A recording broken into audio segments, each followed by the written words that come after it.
Oh, wow. You are all very punctual. This is so amazing. Hello, everyone. So good to see you all. Can you hear me well? Amazing to have you again here, Ivy. You made such an impression last time. Everyone loved everything talked about customers, clients, uh, really going deep on what we can do to do freelancing and to get customers and to get the ball rolling.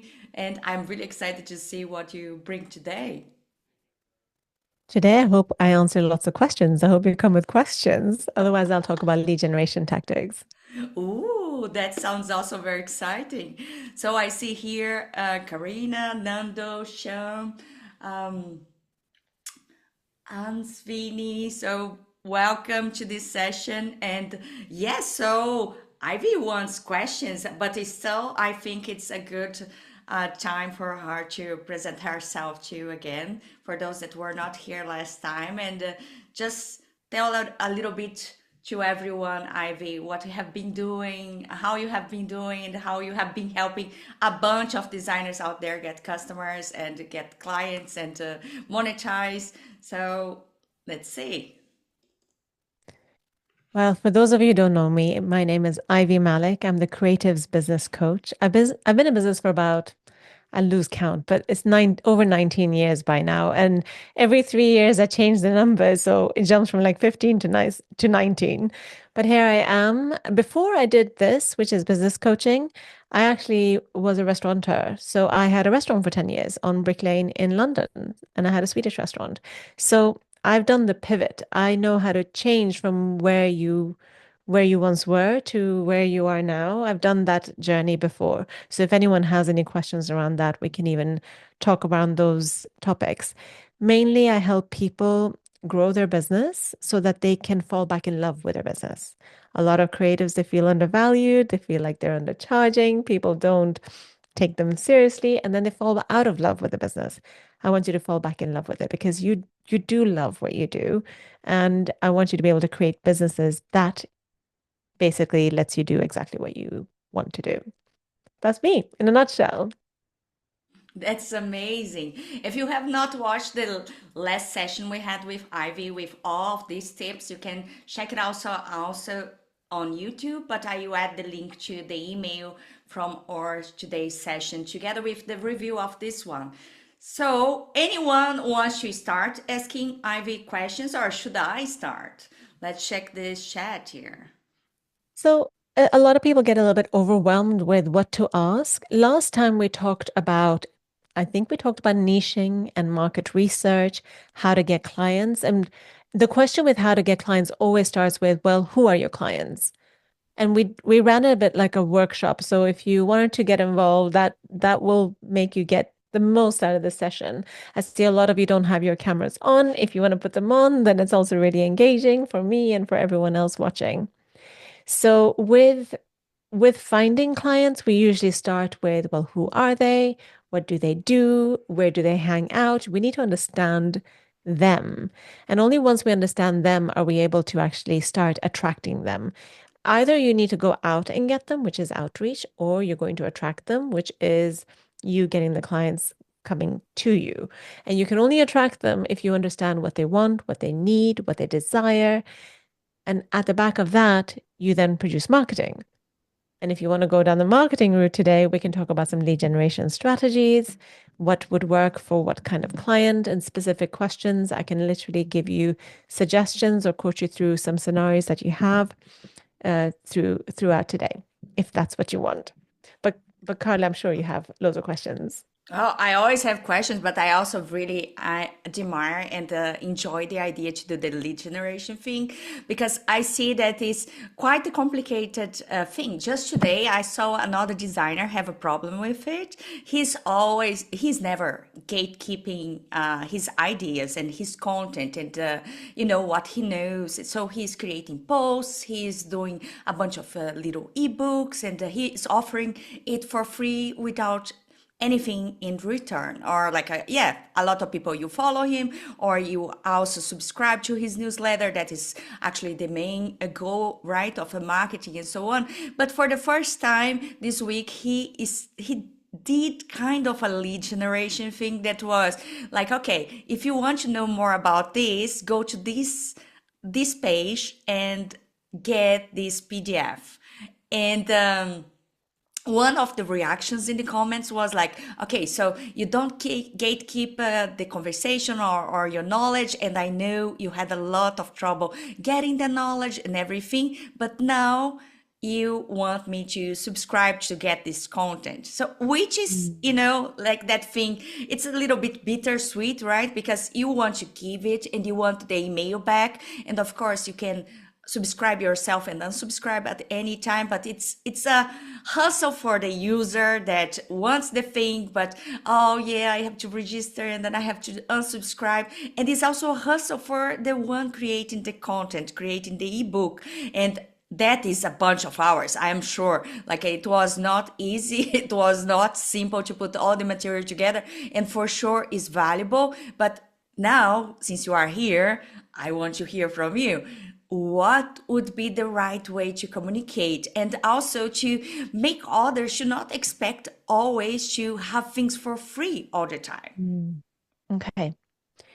This I'm hearing is a bit of expectation management that needs to be done.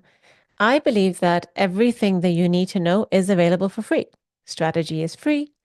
All the knowledge is out there for free. No one has an excuse for not implementing anything. There's a reason I go and do these talks because all of this information, it's already available. I package it up in a way where maybe you can understand me better. Maybe you resonate with me and you don't understand someone else better. So you're like, okay, I learn from Ivy better than I learn from someone else, or vice versa. I cannot learn from Ivy. I must learn from someone else. These these are the reasons why other people will just let all the information go. Now, what is not for free is your perspective. So you may have a perspective on something that you may not be sharing as a form of advice in the general information scenario. I might say there is a webinar funnel route you can do, and this is how to do it. But you may not get my perspective on how best to do it. There may be some tweaks that I would do to a funnel, to a flow, that will completely change the game for me and my clients because I do things slightly differently. But you will only know that because it's nuanced from my experience, etc. So there's certain skill set and experiences you can still gatekeep, and you don't even have to because without the guidance, people may not be able to follow through with it anyway. So this issue right here with not gatekeeping and then suddenly gatekeeping is a matter of expectation. Everyone is used to getting everything for free. And then the question I have, I don't know who this is, and you don't have to share, but it's hard for me to make a judgment call on what they've done to make this scenario happen. So, for example, if they always had the narrative of I'll never gatekeep and suddenly you gatekeep, that would, throw people off. You're like, oh, you changed your mind. But the thing is, people are allowed to change their mind. They're allowed to evolve. They're allowed to have a business. But let's also talk about gatekeeping because it's not really gate kept. It's still free. And the only exchange that is happening here is an email. So here, I think there's an expectation management. Some people will always be pissed off, and that's okay. I say let them be pissed off. Let them be not happy. And you're not going to be able to please everyone. If they never want to work with you in a paid scenario and only want to take from you, then that's a relationship that isn't fair. That isn't a relationship of reciprocation. So my opinion in this instance is very much so that you must just allow people to be as angry, as upset as they need to be. You need to manage, our responsibility is to manage the expectations. So our communication, which is part of marketing, our communication must be as such that it does not exclude people and irritate people on purpose.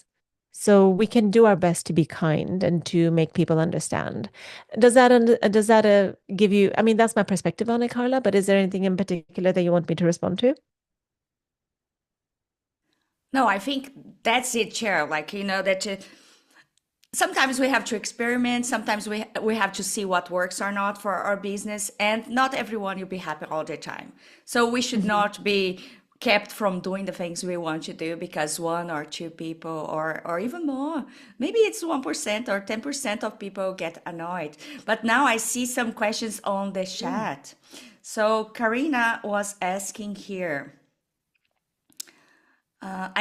really happy you mentioned rebranding yourself. Mhm. What's the biggest piece of advice you could give to someone who just starting their business? I'm asking that as someone who used to work as an office manager. So changing industry feels quite overwhelming. Karina, what are you changing into?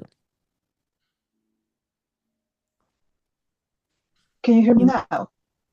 yes, I Yes. can. Oh, perfect. So I'm changing into UX UI design. Okay, great. And what's the challenge you're facing right now?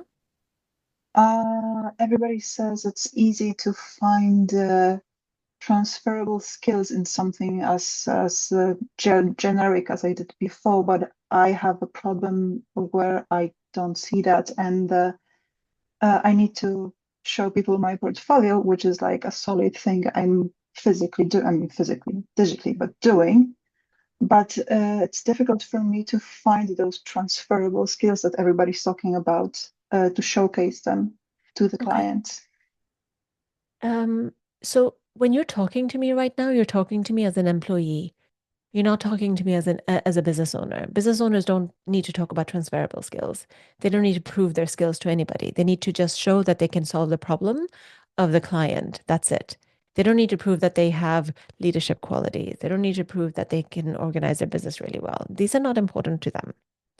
So when you're speaking about transferable skills, whose advice are you listening to right now? Are these entrepreneurs and business owners? Well, the thing is, when you mentioned before that every type of information is, available for free on the internet, the problem Yes. is every type of information is available. So Yes. what you get when you look for information is everything without a Yes. filter. Yes. Okay, I got you. And that's why people tend to go into paid containers because then all of the information is a lot more focused and you know exactly what you're going to be getting. Okay, so if you're just starting your business, you, let me just think, let me ask you, what have you done so far in the starting of your business so I can just pick up from where you are?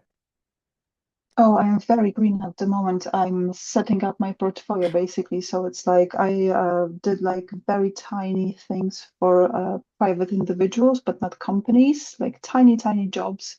Okay. So I have like just the very beginning of a business Where are you in the world? in the UK, In the UK. Are you trading as a sole trader or a limited company? sole trader. Sole trader. Okay. Do you own any houses or assets or anything like that? No, I don't. Okay. So normally if you have property or any other bigger assets like investments, then I would always recommend that you start a limited company. If you're Hmm. in the UK, you're trading as a sole trader, then you're all set legally. Yeah, you're all set. I think the next step is just to get clients. So do you have Yeah, your the website? easy part. Yeah, do you have I'm a setting it website? up. I'm Okay. setting it up at the moment. Yeah. Do you have your socials taken care of? Do you have a social platform that you will market on? I am choosing a path where I don't have socials. Okay, that's fine. So where are you planning on getting clients from? Hopefully word of mouth. I could do like maybe one social, but I don't think it's feasible to have like a bunch of them for somebody as small as me. Okay. So everyone else, what is the challenge with just doing word of mouth when you're just starting out? Let's bring everyone in. You can put in the chat, or you can raise your hand and I can bring you in. So when we are just starting out and nobody knows who we are, what might be the challenge if we're wanting to? There's a lot of mouths with words. Yeah, Nanda, getting you're a foot in the door, hilarious. obviously. Yeah. Okay. The pathway to getting clients through referrals means that you need to have clients that love your work so that you can then have them refer more clients to you. The trouble with just relying on referrals is what, everyone? What's the trouble? Like getting the first getting it's this chicken egg problem. You end up with this kind of, you need to get enough people impressed that can refer you, and to get those people through the door, it's like you have to get them from somewhere, right? Yes. So we've got the chicken and the egg, but we've also got the problem of, well, we're completely dependent on when they have someone else that wants our service. And that's going to be rather problematic. So if we want to control the lead flow, we need to implement something systematized. And you can do referrals by system by literally saying, every week I'm going to meet someone and I'm going to make sure that they can refer clients to me. Every week I'm going to meet 20 people, and maybe out of these 20 people, like, you can do a referral system. And it doesn't have to be dependent on you just doing the work either. It could just be you meeting other people and you saying, like, this is what I do. Do you know anyone who might be interested in my work? And that referral system can be put in place, but it needs to be systematized. So, Karina, when you said word of mouth, what did you really mean? Oh, I meant the way I usually get any type of work, Yeah. which is my friends or people I used to work with know I'm doing something, and then Mhm. they spread the word to their friends, and then I get a job to do. Okay, let me be a little bit harsh here. So basically, you're just going to relax and wait for your friends to do all the the work for you. And then as Exactly, the yeah. clients come in, you're like, yay. I mean, if that works, that would be absolutely amazing. And it does work. Like, your friends, your family, your network, they're gold, but we cannot rely on them. That's going to run out. The goodwill of our friendships, we don't want that to be abused or used. So we Mhm. need to set something else up.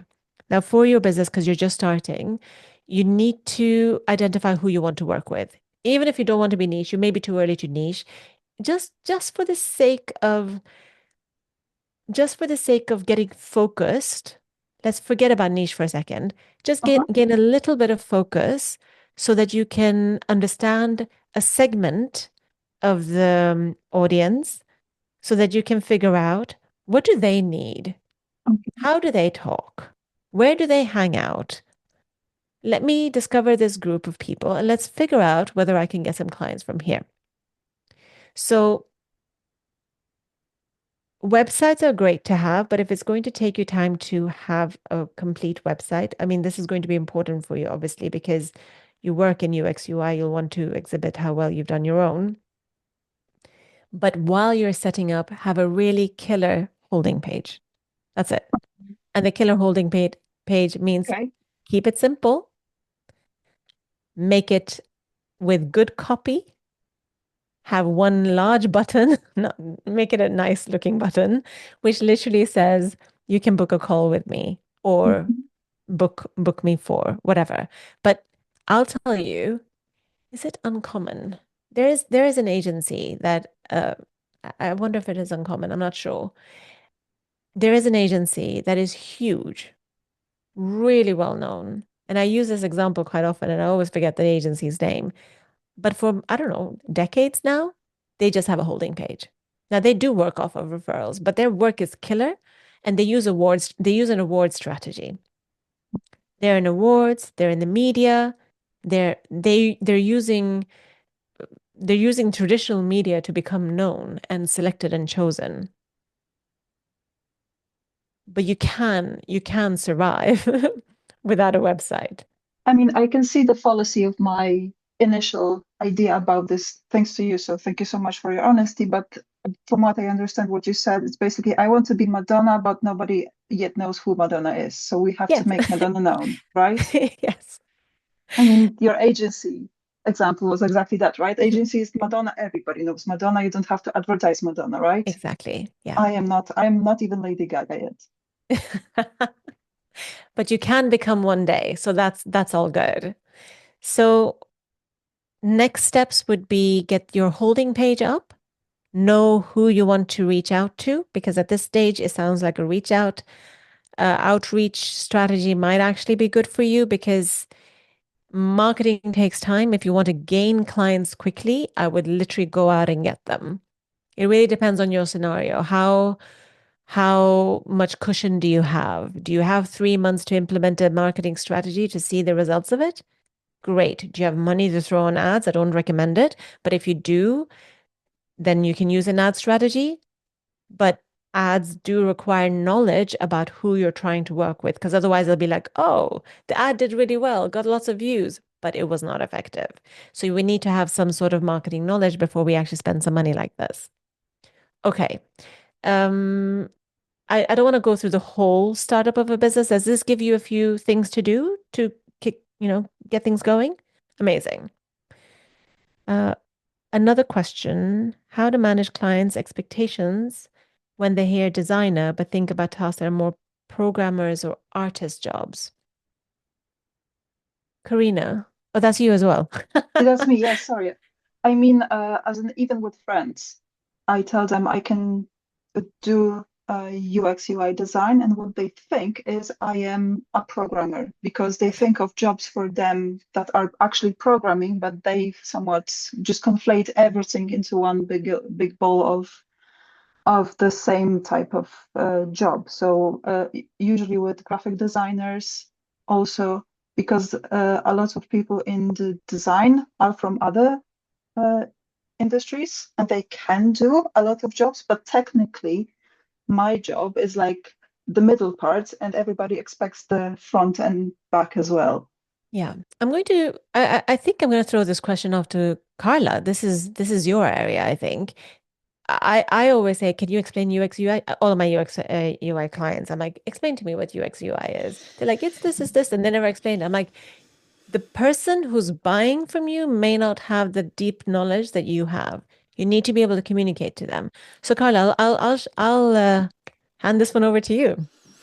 Yeah, sure. So, Karina, I agree with you. When a customer comes to anybody, right? They don't really care how they will end up with a product in their hands. Most of the time they want a website, they want a commerce store, they want an app, they want an ebook, they want the final product. If you want to do just the middle of the process, for you as a small business, it's wise for you to actually attach yourself to people that can do before and after if you have no interest to do it, and maybe be the also the helper there, right? So if you get to speak with 20 developers that actually don't have design skills, you can help them with their projects that they already have customers, and then you can get partially of that work. And for graphic designers too, because the thing here is that the clients will always want the end result,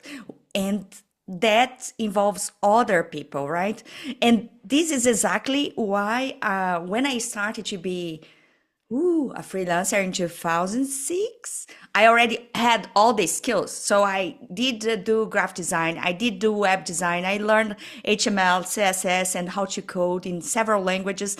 And I was already able to give the whole experience to my customers. And they were in love with me because they did not need to go after a developer and a designer. They wanted just to come to me and say, like, Karla, I have this problem. And then sometimes I could not solve it by myself. And then I had the choice.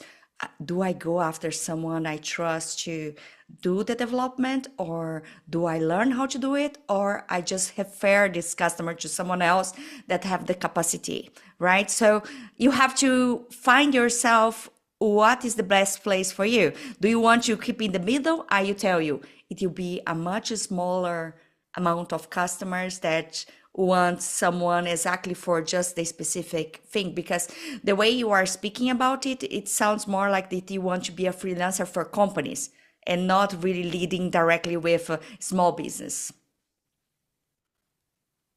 Okay, thank you so much. Yeah, that helps a lot. That does help a lot. Thank you. May I make a comment on? Great. Yeah. I was going to make a comment, but I see a question here. I think I'd really like to know how you'd recommend focusing on getting new clients. Okay. I have 3 active clients at the moment and started out 1 month ago with my freelance studio, but I'd like to meet new clients, work on new projects. I have a website and I'm active on LinkedIn and live events and meet great people, but it doesn't end in new clients. Any tips? Yes. Merlin, Sorry, are you yeah, that was here? me. Yes. Yeah, Hi. hi. I can also just give a bit more context. I didn't want to interrupt the session before. So I am coming from UI UX, but I'm actually focusing on data visualizations now in relationship to brand strategy. So that's kind of my offering at the moment. And I work with NGOs and tech companies because they have the data that they need to visualize or create a story with, which I love doing. And I am really happy with the clients that I have, and I have a good relationship with them. But like you said before, I don't want to rely on them maybe opening the door to other clients or just having them by word of mouth. So I'm active on LinkedIn and I go to a lot of events to network, meet new people, and all of that. But even though I now have a pretty good network, I would say it kind of just doesn't go this extra step where I meet the people who actually would hire me. Yeah. So if you have any tips. With your current clients, how do they describe the work you do? Not how How they do feel they? about it, but what is it that they're asking for? It's pretty diverse. So because I have a background in UI UX, they also ask me for example, the website flows. So it goes from website flows all the way to campaign consultancy, let's say. So I'm kind of a design consultant, but I also create like a one-stop holistic approach to positioning and brand design. So they would describe it, I guess, as more of a content creator. If I haven't actually asked them, I would assume that that's what they said. All right, I want you to ask them how they view you. Okay. When you're not in the room, how do they refer to you? Like, oh, Merlin is it Merlin? Yes. Yes. Merlin is our ex. XYZ. Okay. We need to find out how they define you, okay? Okay. Hmm. And so you said that you work with data visualization, but Yes. everything that you just shared with me had nothing to do with that. Am I right? Oh no, sorry. I just to clarify, I want to move into that. So You want to move into that. that's yeah, exactly. I would like to, let's say, be more niche and focus specifically on data visualization and not on the rest of the stuff that I currently do. And Yes. so, just so I can understand what this is the data that goes into annual reports. So, Reports, the graphs, like and like let's say quarterly the reports, it's numbers. graphs, it's but graphs in terms of also maybe a little bit more storytelling. So they do use these graphs on their website for their, let's say, campaigns on social media as well. But I don't create those campaigns. I Okay. create the visuals for the campaigns or the Well, content. Yeah. I love that you want to be niche. I love that you've selected something. Can you tell me who you are wanting to do this for? You I mentioned would a few things, actually, but who yeah, in I would particular? actually like to stay with NGOs, mainly because I feel like they are the ones who have the data that needs to be represented in a certain way for people to understand it. Okay. So I would like to correct you and say like that is not the only audience out there. Definitely NGOs need it for their stakeholders, but so does every other corporate. So Sure. everyone has the need, but NGOs, okay. And the networking events that you're going to, are they relevant to the NGOs? They're relevant to the NGOs. And I have also branched out, not specifically just NGOs. So it is a lot of people that are, let's say, senior or mid-level in other companies that work with a whole lot of data. Okay. And I do go to those events as well. And if I met you at the event and I said like, hey, Merlin, what do you do? How would you respond? I respond that I'm a data visualizer or visual data visualizer. Yes, that's the word. Sorry, I have to think in German. So Oh, I'm just so translating wait, in you're my in head. Germany. You're Yes, in I'm in Germany. Okay. Germany. Yes, yes, yes. Let me just think. You're in Germany. Okay. Where in Germany are you? Munich. Munich. All right. So I would work on your positioning, the way that you present yourself. Okay. If networking is your lead generation, we need to ignite curiosity in the meeting. in the first meeting. Okay. I just saw Nando's comment. I'm sure there's an amazing German word for this with 300 letters. I'm sure I'll find it. Yeah. So when someone meets you at a networking event, instead of saying like, oh yeah, visualize data in German with 300 words or 300 letters, what we really want to do is engage them into a conversation where they are curious to know more. And Okay. I'm not saying that I'm the best at this, but I was at a networking event just 2 days ago. And normally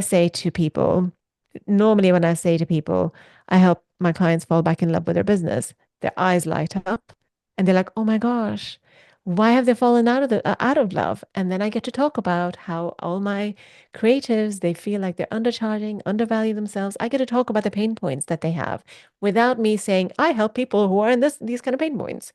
I get to talk about that. And then they get to say, oh my gosh, you need to speak to my friend. This is exactly her. Or, oh, I just met someone who actually will fit you. So the way that you present yourself needs to be using storytelling and it needs to be memorable.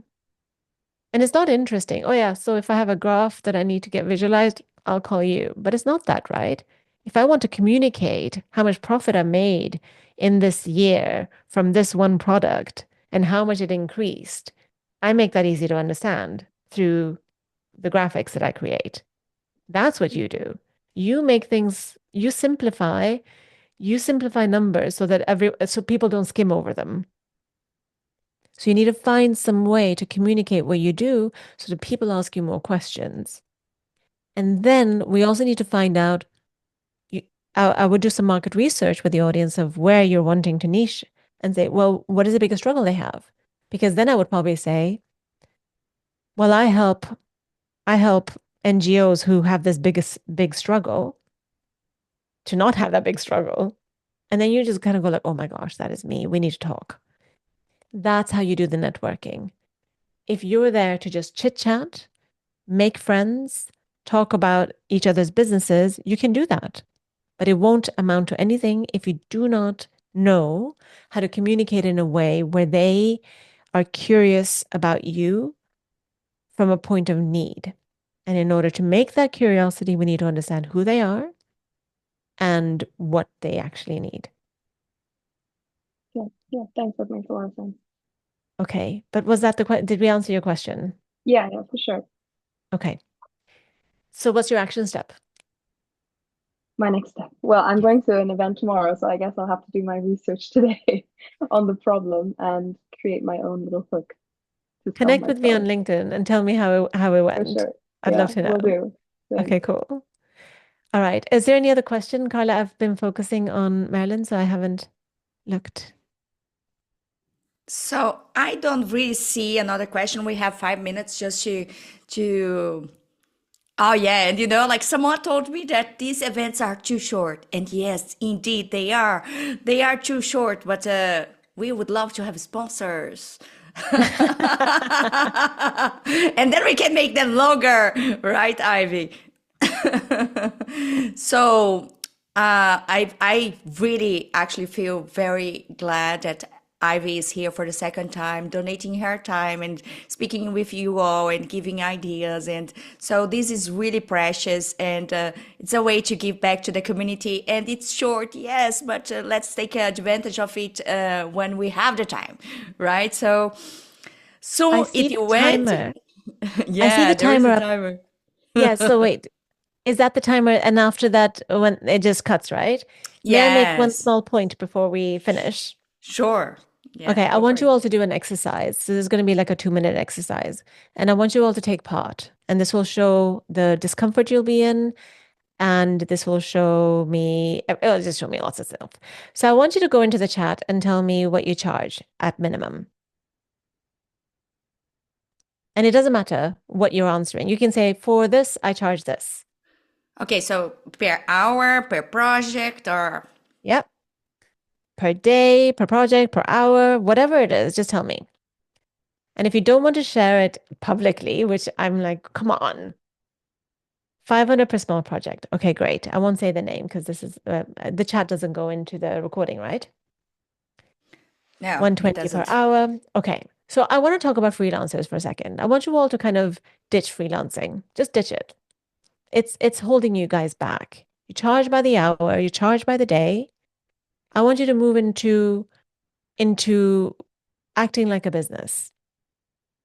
And when even if you charge a lot per hour, maybe that's your effect. Some of you might be sharing your effective rate, what it works out to be. I want you to think about just the outcome. What is the outcome of working with me? How does that impact the business?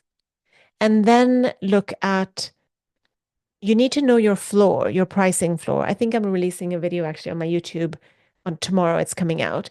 It talks about the pricing floor. What is the lowest that you can ever have because you need to sustain yourself and you need to be in profitability?